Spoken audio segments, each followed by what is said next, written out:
আজকে বাড়ি চলে যাব, মনটা ভালো লাগছে না, বাট রেডি হয়ে গেছি আর গাড়িও চলে এসেছে, এখন যাব। Good morning. তো সকলে কেমন আছো? আশা করি সকলেই ভালো আছো আর সকলেই সুস্থ কামনা করি। আবার একটা নতুন ফ্রেশ ব্লগ স্টার্ট করলাম। আর আজ হচ্ছে শ্রাবণ মাসের চতুর্থ সোমবার, এটাই মানে শেষ সোমবার।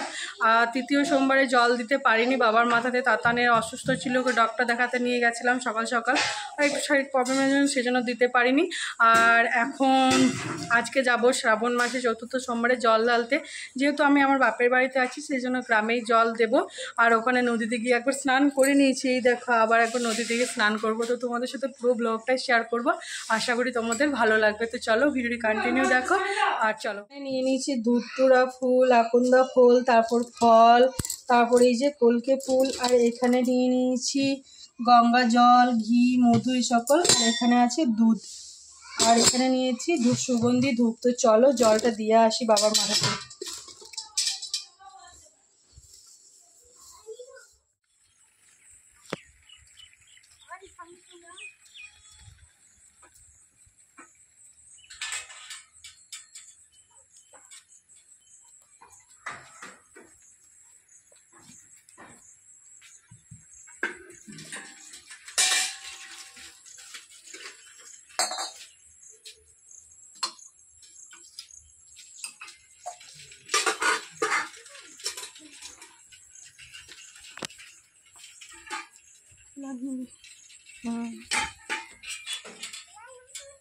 তো সকালে একবার স্নান করে নিয়েছি, তারপর আবার নদীতে স্নান করছি। আর প্রচণ্ড পরিমাণে না নদীর জল এসেছে, তো অনেক ভয় লাগছিল। নদীতে প্রায় ধরে নাও অনেক বছর স্নান করিনি, যত বছর বিয়ে হলো তার আগে থেকে স্নান করিনি। তো 5-6 বছর হয়ে গেল নদীতে সেরকমভাবে স্নান করা হয় না।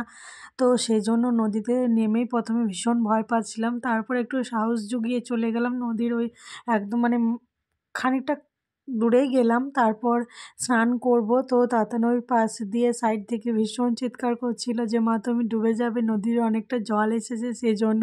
তো আমার না ভীষণ মজা লাগছিল। তো অনেক দিন পর নদীর স্নান করছি। আর এগুলো হচ্ছে শ্রাবণ মাসের ব্লগ, দেখেই বুঝতে পারছো এখন তো ভাদ্র মাস পড়ে গেছে, তো ভিডিওগুলো না পোস্ট করা হয়নি। তাই ভাবলাম আজকে একটু জোর কদমে ভিডিওটা এডিটিং করে তোমাদের সাথে পোস্ট করি। তো অনেক সুন্দরভাবে স্নান করলাম। তো যদি একবার স্নান করে এসেছি সকালে, সমস্ত কিছু পুজোর সামগ্রিক মন্দিরে রেখে তারপর আবার স্নান করে আবার যাব বাবার মাথায় জল ঢালতে। তো অনেক দিন পুরোনো ভিডিও, তো সেরকমভাবে আর এনার্জি পাচ্ছি না ভিডিওগুলো এডিটিং করতে। ভাবছি তোমাদের হয়তো ভালো লাগতেও পারে, নাও লাগতে পারে, বাট কি করব, গ্যালারির মধ্যে যখন আছে এডিট মানে শ্যুট যখন করেছি তখন ভালোভাবে একটু এডিটিং করে তোমাদের সাথে পোস্ট করি। আশা করি তোমাদেরও ভালো লাগবে।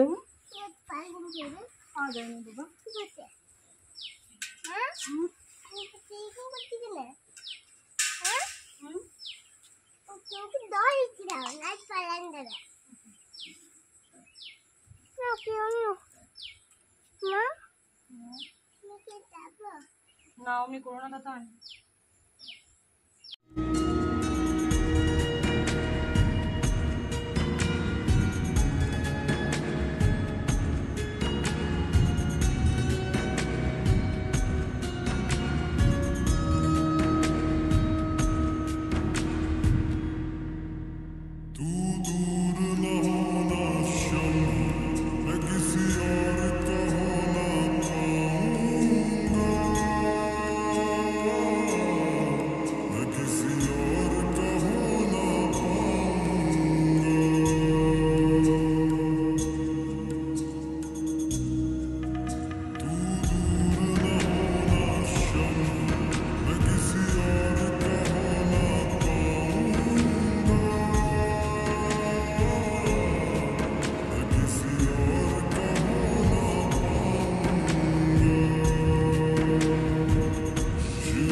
শ্রাবণ মাসের শেষ সোমবারটা বিশ্বাস করো খুব দীপ্তি ভরে মন ভরে ঠাকুরকে পুজো দিতে পেরেছি, এতে আমার ভীষণ ভালো লাগছে যে সত্যি করে এত সুন্দরভাবে পুজো দিতে পেরেছি না, মানে কি বলবো, বলে বোঝাতে পারবো না।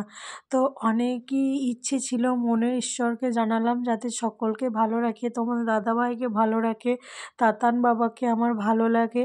এই জন্য ঈশ্বরের কাছে প্রত্যেকটা মুহূর্ত ছুটে যেতে ইচ্ছে করে, যাইও যদি মানে খুবই কম সময় যেতে পারি না, বাট যাই ঈশ্বরের কাছে। তোমাদের দাদাভাই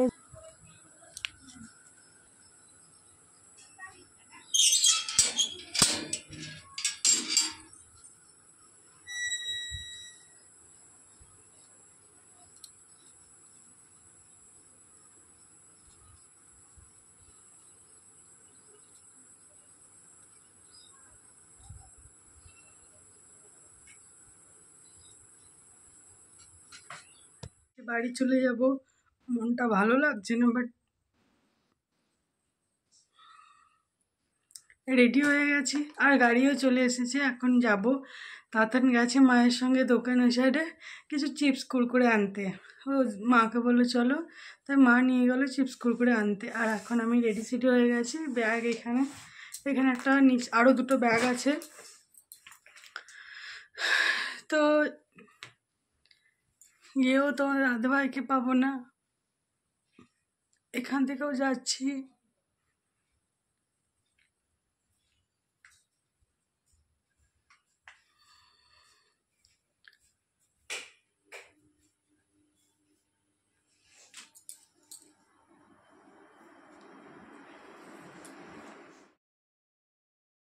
তো মা ছেলে মিলে চলে যাচ্ছি আবার শ্বশুরবাড়ি।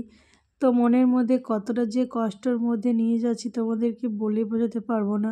কেন কষ্টটা বলছি বুঝতে পারছো?